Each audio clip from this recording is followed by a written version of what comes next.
Hello दोस्तों, नमस्कार। अभी की सबसे बड़ी खबर आ रही है, जहां पर बांग्लादेश में बने अंतरिम सरकार के कमान संभालने वाले यूनुस ने दे दी है भारत को बहुत बड़ी धमकी। दोस्तों, धमकी देते हुए अंदाज में कह दिया है कि अगर हमें कुछ भी हुआ तो पश्चिम बंगाल नहीं रहेगा। बताएंगे दोस्तों उनके इस बयान का मतलब। तो वहीं आपको बताएंगे जहां पर भारतीय सेना पर फारूक अब्दुल्ला का बड़ा ही शर्मनाक बयान, आतंकवादियों से जोड़ दिया है भारतीय सेनाओं को, जिसके बाद भारत में रोष मचता दिखाई दिया है। दोस्तों, बताएंगे कैसे भारतीय सेनाओं पर बड़ा ही कलंक जोड़ा है फारूक अब्दुल्ला ने, कितनी घिनौनी बात की है। दोस्तों, आपको बताएंगे, आप जानकर हैरान रह जाएंगे। सारी जानकारी आपको बताएंगे विस्तार से। बांग्लादेश में जारी हिंसा से बिगड़ते हालात के बीच भारत में घुसने की कोशिश करते हुए बांग्लादेशियों में से 11 बांग्लादेशियों को भारतीय जवानों ने पकड़ लिया है। दोस्तों, बताएंगे क्या जानकारी मिली है। तो वहीं पर सबसे पहले तख्ता पलट के बाद शेख हसीना का वीडियो हुआ वायरल। उन्होंने बता दिया है कि किस देश ने उनका इस्तीफा करवाया है, तख्ता पलट करवाया है। सारी जानकारियां देंगे, बस आप आराम से वीडियो अंत तक बने रहेगा। और खबरों में आगे बढ़ने से पहले देश भारत का निरंतर विकास होते हुए देखना चाहते हैं तो वीडियो को लाइक करके, चैनल को सब्सक्राइब करके, बेल आइकन दबा के कमेंट में जय हिंद कहना मत भूलिएगा। तो बात करें पहली बड़ी खबर की, जहां पर यूनुस ने हद पार कर दी, भारत को दे दी धमकी। कहा हमें कुछ भी हुआ तो पश्चिम बंगाल नहीं रहेगा। बता दें आपको उनके कहने का कैसा अंदाज रहा। दरअसल बांग्लादेश में शेख हसीना सरकार के तख्ता पलट के बाद अब नोबेल पुरस्कार विजेता मोहम्मद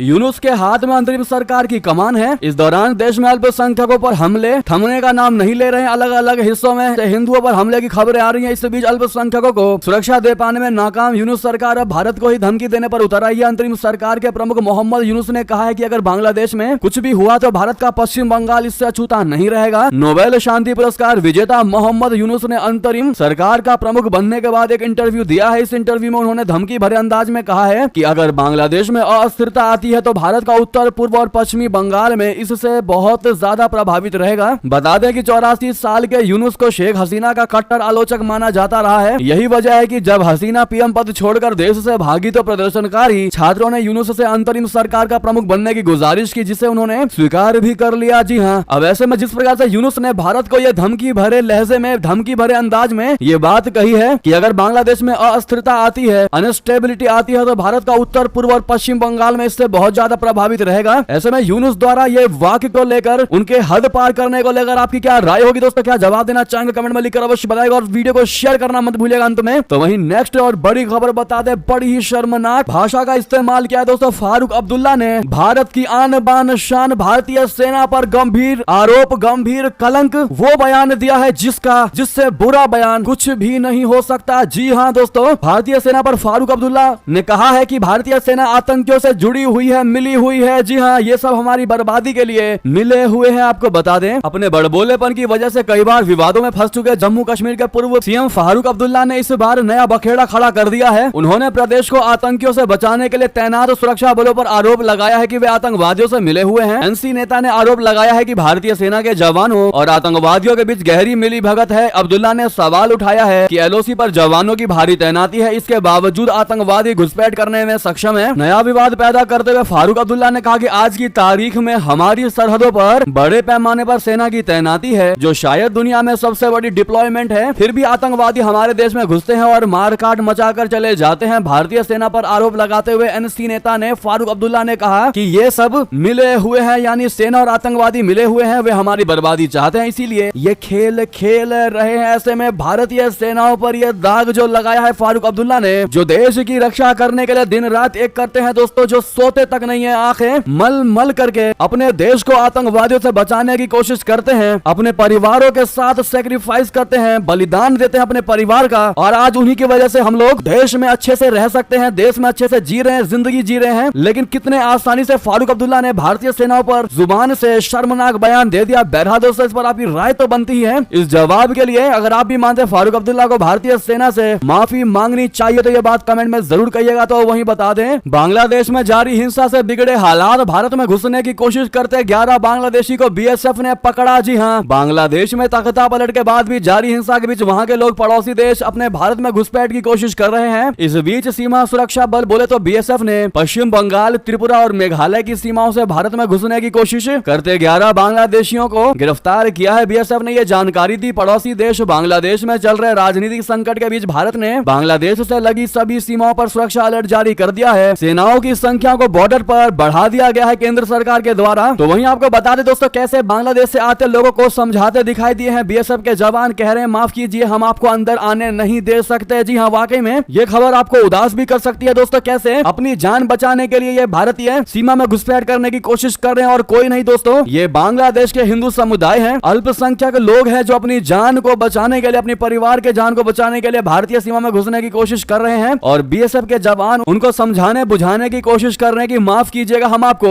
अंदर आने नहीं दे सकते। जी हाँ, बता दें बांग्लादेश में जारी इस राजनीतिक उथल पुथल के बीच सबसे ज्यादा अगर कोई प्रताड़ित हो रहा है, सबसे ज्यादा किसी पर अत्याचार हो रहा है तो वो है हिंदू समुदाय। अल्पसंख्यक हिंदू सताए जा रहे हैं, हजारों की संख्या में लोगों ने भारत का रुख करना शुरू कर दिया है। इसको देखते हुए सीमा सुरक्षा बल ने सीमा पर अपनी चौकसी बढ़ा दिया, लोग बॉर्डर पर पैदल ही आकर भारत की सीमा में घुसने की कोशिश कर रहे हैं। ऐसे में एक वीडियो वायरल हो रहा है जिसमें कईयों सौ बांग्लादेशियों को, शरणार्थियों को समझाते हुए बीएसएफ नजर आ रही है और कह रही है कि माफ कीजिएगा हम आपको अंदर आने नहीं दे सकते, हम भी मजबूर हैं। उन्होंने कहा हमारी ये ड्यूटी है कि हम लोगों को अवैध तरीके से अंदर नहीं आने दे सकते, इसीलिए हमारी यहाँ तैनाती है। ऐसे में दोस्तों हिंदू समुदाय के ये लोग, इनके चेहरे पर काफी ज्यादा उदासी देखने को मिली है, लेकिन इससे अंदाजा ये भी लग सकता है कि बांग्लादेश में उनकी जिंदगी नरक बनती जा रही है। तो वहीं आपको बता दें, हसीना ने अचानक इस्तीफे पर तोड़ दी चुप्पी, कहा मैंने अमेरिका से बांग्लादेशियों की जान बचाई है, अमेरिका की अगर डील मान ली होती तो बच जाती है सता। जी हाँ दोस्तों, तख्ता पलट के बाद पहली बार शेख हसीना का आया है बयान। दोस्तों ये पूर्व रिकॉर्डेड वीडियो है जहां पर तख्ता पलट के बाद रिकॉर्ड किया गया है कि मुझे सत्ता से हटाया गया है, ना कि मैं हटी हूं। आपको बता दें बांग्लादेश की पूर्व प्रधानमंत्री शेख हसीना ने इस्तीफे के 6 दिन बाद अपने अचानक इस्तीफे को लेकर चुप्पी तोड़ी है। उन्होंने आरोप लगाया है कि सेंट मार्टिन द्वीप को अमेरिका को न देने की वजह से उनकी सरकार गिराई गई। इकोनॉमिक टाइम्स के अनुसार हसीना ने अपने करीबी सहयोगियों से कहा कि मैं कट्टरपंथियों की हिंसा में मरने वालों की संख्या बढ़ने नहीं देना चाहती थी। उन्होंने छात्रों की लाशों के जरिए सत्ता हासिल करने की योजना बनाई थी, लेकिन मैंने पद छोड़कर उन्हें ऐसा करने से रोक दिया। हसीना ने कहा कि अगर वो सेंट मार्टिन द्वीप और बंगाल की खाड़ी को अमेरिकी कंट्रोल में देकर अपनी कुर्सी बचा सकती थी, लेकिन उन्होंने ऐसा नहीं किया। उन्होंने बांग्लादेश के लोगों से अपील की है कि वे कट्टरपंथियों के बहकावे में न आए और भरोसा दिलाया है कि वो जल्द बांग्लादेश लौटेंगी। इस्तीफे के बाद ये पहला मौका था जब हसीना ने इस मामले पर कोई बयान दिया है। जी हाँ, आपको बता दें दोस्तों, आखिर कहां है बांग्लादेश का वो सेंट मार्टिन आइलैंड जिसके लिए शेख हसीना से सौदा कर रहा था अमेरिका, जिसको शेख हसीना ने डिनाई कर दिया। बता दें वो 9 किलोमीटर लंबी पट्टी स्ट्रेटेजिक लोकेशन है। बता दें सेंट मार्टिन द्वीप बंगाल की खाड़ी के उत्तर पूर्वी भाग में एक छोटा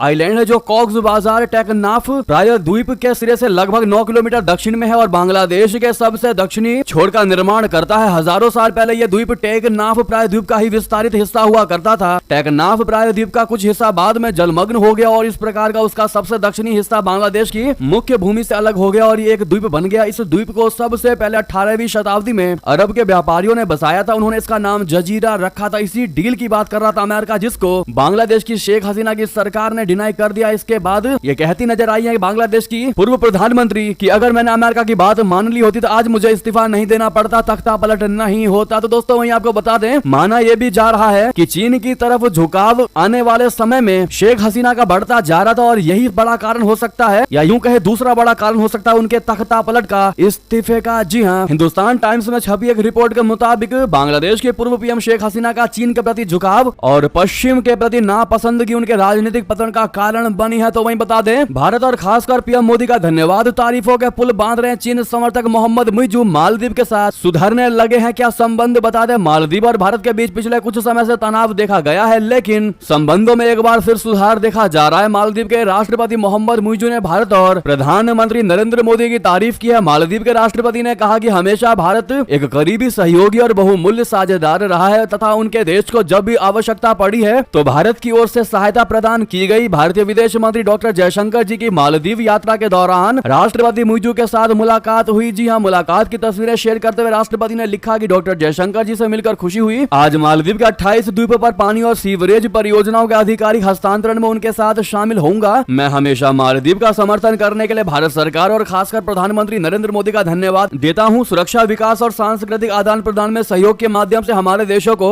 करीब लाते हुए हमारी स्थायी साझेदारी लगातार मजबूत हो रही है। साथ मिलकर हम इस क्षेत्र के लिए एक उज्जवल, अधिक समृद्ध भविष्य का निर्माण करते हैं। तो वहीं बता दें, जान बचाकर भागते रोहिंग्या मुसलमानों पर भीषण हवाई हमला। म्यांमार में 200 से ज्यादा लोगों की हत्या। जी हां दोस्तों, एक ही झटके में 200 रोहिंग्या मुस्लिमों की बिछा दी गई बांग्लादेश सीमा पर लाशें। किसने बरपाया ये ड्रोन तोप से कहर? आपको बता दें, बांग्लादेश में हुए हिंसक प्रदर्शन के बीच जहां एक तरफ उथल पुथल मची हुई है, वहीं इस बीच बड़ी संख्या में रोहिंग्या मुस्लिम सीमा पार करके बांग्लादेश भागने की कोशिश कर रहे हैं। बड़ी संख्या में रोहिंग्या मुसलमान म्यांमार से बांग्लादेश आने की कोशिश में जुट गए हैं। इसी बीच म्यांमार से बांग्लादेश भाग रहे रोहिंग्या मुस्लिमों के एक समूह पर बॉर्डर पार करने के दौरान ड्रोन से हमला किया गया। इस हमले में तकरीबन 200 लोगों की जानें चली गई हैं। मृतकों में बड़ी संख्या में महिलाएं और बच्चे शामिल हैं। न्यूज एजेंसी रॉयटर्स के मुताबिक इस हमले के 4 चश्मदीदों ने इस ड्रोन हमलों के बारे में बताया। हमले के बाद चश्मदीदों ने बताया कि यह हमला बांग्लादेश की सीमा पार करने की कोशिश कर रहे परिवारों पर किया गया है। इस हमले के बाद मृतकों के परिजन और रिश्तेदारों को अपनों की पहचान करने में भटक रहे हैं। तो वहीं दोस्तों अराकान आर्मी का इसमें हाथ बताया जा रहा है। तो वहीं बता दें INS बाज car Nicobar Diego Garcia Cocos चीन को चौतरफा घेरने की तैयारी। क्वाड का ग्रेट गेम प्लान तैयार है। जी हां, चीन लगातार भारत को समुद्र में घेरते जा रहा है और आज की तारीख में इस बात को लेकर कोई शक नहीं है कि चीन ने दुनिया की सबसे बड़ी नौसेना का निर्माण कर लिया है और अब चीन अपनी वैश्विक ताकत के विस्तार के लिए दक्षिण चीन सागर से बाहर निकलकर इंडो पैसिफिक में पांव पसार रहा है। दोस्तों अमेरिका के पास पहले से ही गुआम में एंडरसन एयरफोर्स बेस पर एक विशाल हवाई प्रॉपर्टी मौजूद है। जापान के ओकिनावा में कर्डेना एयर बेस पर 18वीं विंग एशिया प्रशांत क्षेत्र में सबसे बड़ी अमेरिकी सैन्य स्थापना और अमेरिकी वायुसेना यानी यूसेफ में बड़ी सबसे बड़ी विंग है। ये दोनों द्वीप क्षेत्र हैं। 18 मार्च 2016 को संयुक्त राज्य अमेरिका और फिलीपींस ने अमेरिकी सेना को स्प्रेटली द्वीपों में चीनी नौसेना का मुकाबला करने के लिए एंटोनियो बातिस्ता एयरबेस सहित देश में 5 ठिकानों का संचालन करने की अनुमति देने के लिए एक समझौते पर हस्ताक्षर किए थे। तो वहीं बता दें 3 स्विंग स्टेट्स में कमला हैरिस निकली आगे। क्या डोनाल्ड ट्रंप फिर हारने वाले हैं? आपको बता दें डेमोक्रेटिक राष्ट्रपति पद की उम्मीदवार कमला हैरिस 3 स्विंग स्टेट्स में अपने रिपब्लिकन प्रतिद्वंदी डोनाल्ड ट्रंप पर बढ़त बनाए हुए हैं। ये आज की अभी की हालिया खबर है दोस्तों, जिनके बारे में माना यह जा रहा है कि ये राष्ट्रपति चुनाव राज्य में अहम भूमिका निभाने वाले हैं। शनिवार को जारी न्यूयॉर्क टाइम्स सिएना कॉलेज के सर्वेक्षण में मिशिगन, पेंसिल्वेनिया और विस्कॉन्सिन में मतदाताओं के बीच हैरिस को 50% समर्थन मिला, जबकि डोनाल्ड ट्रंप को 46% समर्थन मिला है। तो वहीं आपको बता दें आसमान में गश्त लगा रहे थे फिलीपीन के विमान, तभी आ गए चीनी फाइटर जेट, चारों ओर से घेर लिया। जी हाँ, फिलीपीन के सेना प्रमुख ने शनिवार को कहा कि दक्षिण चीन सागर के ऊपर गश्त कर रहे वायुसेना के एक विमान के मार्ग में चीनी वायुसेना के 2 विमानों ने खतरनाक पैंतरेबाजी की, जो एक भड़काऊ कृत्य है। उन्होंने कहा कि स्कार बोरो शोवाल क्षेत्र के ऊपर यह घटना बृहस्पतिवार सुबह हुई। सेना प्रमुख जनरल रोमियो ब्रोनर ने कहा कि घटना के बाद फिलीपीन की वायुसेना का